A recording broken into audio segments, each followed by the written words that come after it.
Hello বন্ধুরা, কেমন আছো তোমরা?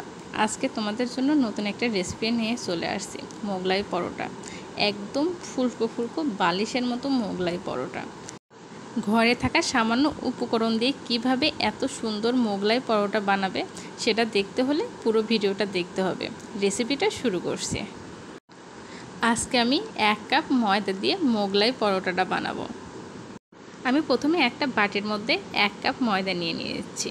সাথে দিয়ে দেব 1 চামচ চিনি, পরিমাণ মতো লবণ, আর সেই সাথে দিয়ে দেব 1 চামচ সাদা তেল। সব কিছু একসাথে ভালোভাবে মিশিয়ে নেব। একটা পারফেক্ট মোগলাই পরোটার ডো বানাতে পারলে মোগলাই পরোটা যেমন সুস্বাদু হবে, সেই সাথে ফুলকো হবে, একদম মুসমুসে হবে।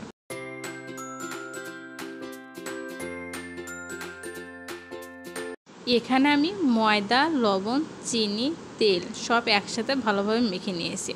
হাত দিয়ে মুঠ পাকলে যেন দোলা পেকে যায়, তখন বুঝতে হবে এটা একদম পারফেক্ট ময়দার মিশ্রণটা হয়েছে। আমি এখন নর্মাল পানিতে ময়দার মিশ্রণটা তৈরি করে নেব। এখানে আমার 1 কাপ ময়দার জন্য হাফ কাপের থেকে একটু কম পানি লেগেছে। আমি অল্প অল্প করে পানি মিশিয়ে ময়দার মিশ্রণটা তৈরি করে নেব। যখন পানি মেশানো শেষ হয়ে যাবে তখন হাত দিয়ে ভালোভাবে চটকে মথে নেব, আর সেই সাথে 30 থেকে 40 মিনিট এই মিশ্রণটা রেস্টে রেখে দেব। এতে করে মোগলাই পরোটা যেমন ফুলকো হয় সেই রকম সুন্দর হয়। আমার ময়দাটা খুব ভালোভাবে মেশানো হয়ে গেছে। এখন আমি হাফ চামচের মতো সাদা তেল দিয়ে ময়দার মিশ্রণটা চারপাশে ভালোভাবে মেখে ঢাকনা দিয়ে রেস্টে রেখে দেব 30 থেকে 40 মিনিট। ফিরছি 30 থেকে 40 মিনিট পর।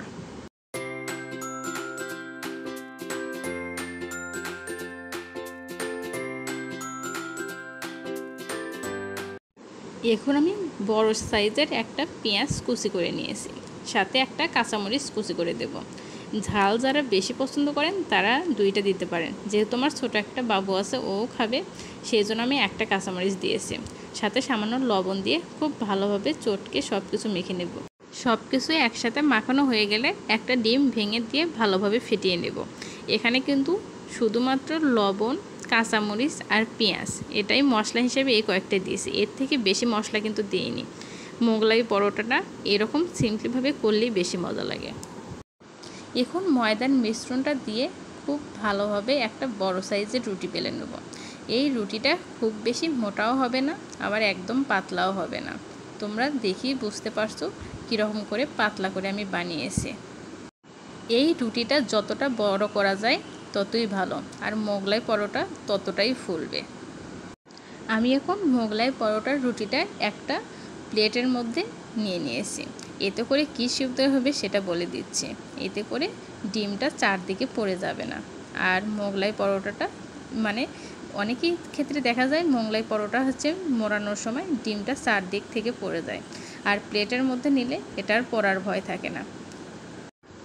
মোগলাই পরোটা যেন খুলে না যায় এজন্য আমি ডিমটা চারদিকে আঠার মতো করে লেগে নিচ্ছি, আর অন্য পাশ থেকে মুড়িয়ে দেব। এতে করে ভাজার সময় মোগলাই পরোটাটা খুলে যাবে না।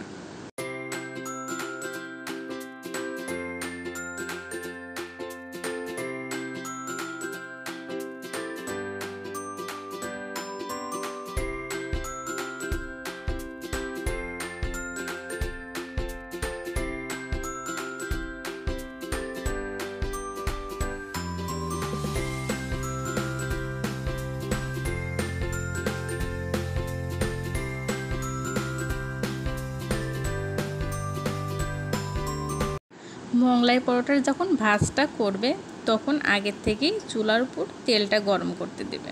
এখানে আমি হাফ কাপের থেকে একটু বেশি তেলটা দিয়েছি। এতে করে মোগলাই পরোটা ভাজ করার সাথে সাথে যেন চুলাতে দেওয়া যায়।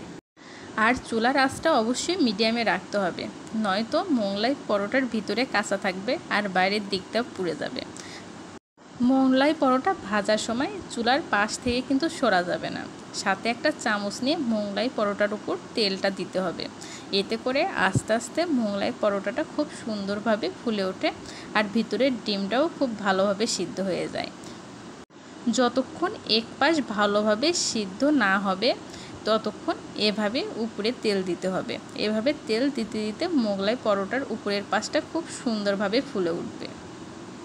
তোমরা দেখতেই পাচ্ছ আস্তে আস্তে এভাবে চারপাশে তেল দিতে দিতে মোগলাই পরোটাটা একদম ফুটবলের মতো ফুলকো হয়ে উঠেছে, আর অন্য পাশটাও হালকা ব্রাউন কালার চলে এসেছে। এখন আমি মোগলাই পরোটাটা উল্টে দেব।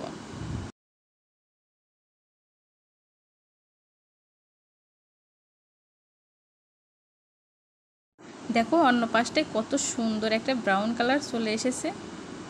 ওই পাশটাই এতক্ষণ আমি তেল দিয়েছি, এই জন্য ওই পাশটা হতে কিন্তু খুব বেশি সময় লাগবে না, খুব তাড়াতাড়ি অন্য পাশটা হয়ে যাবে। দুই পাশে হয়ে গেলে এভাবে চামচ বা যার কাছে যেটা আছে ওইভাবে ধরে 4-5 সেঁকে নিলে মোগলাই পরোটার ভিতরটা খুব সুন্দরভাবে সিদ্ধ হয়ে যায়। আমি সব পাশেই এভাবে উলট পালট করে সেঁকে নিয়েছি, এতে করে পারফেক্ট একটা মোগলাই পরোটা হয়। এই তো আমার মোগলাই পরোটাটা খুব সুন্দরভাবে ভাজা হয়ে গেছে। এখন আমি তুলে নিচ্ছি। দেখো কতটা সুন্দর হয়ে গেছে, আর চারপাশ এত সুন্দরভাবে হয়েছে, আর দেখতে তো পুরাই একদম বালিশের মতো ফুলকো হয়ে আছে। আমার এটা দেখতেই অনেক সুন্দর লাগছে। এখন আমি মোগলাই পরোটাটা পিস পিস করে কেটে নেব। দেখো ভিতরটাও খুব ভালোভাবে সিদ্ধ হয়ে গেছে। আমার এই রেসিপিগুলো যদি তোমাদের কাছে ভালো লাগে অবশ্যই লাইক, কমেন্ট অ্যান্ড শেয়ার করো। সেই সাথে অবশ্যই আমার চ্যানেলটা সাবস্ক্রাইব করো। আজকের মতো বিদায় নিচ্ছি। আল্লাহ হাফেজ।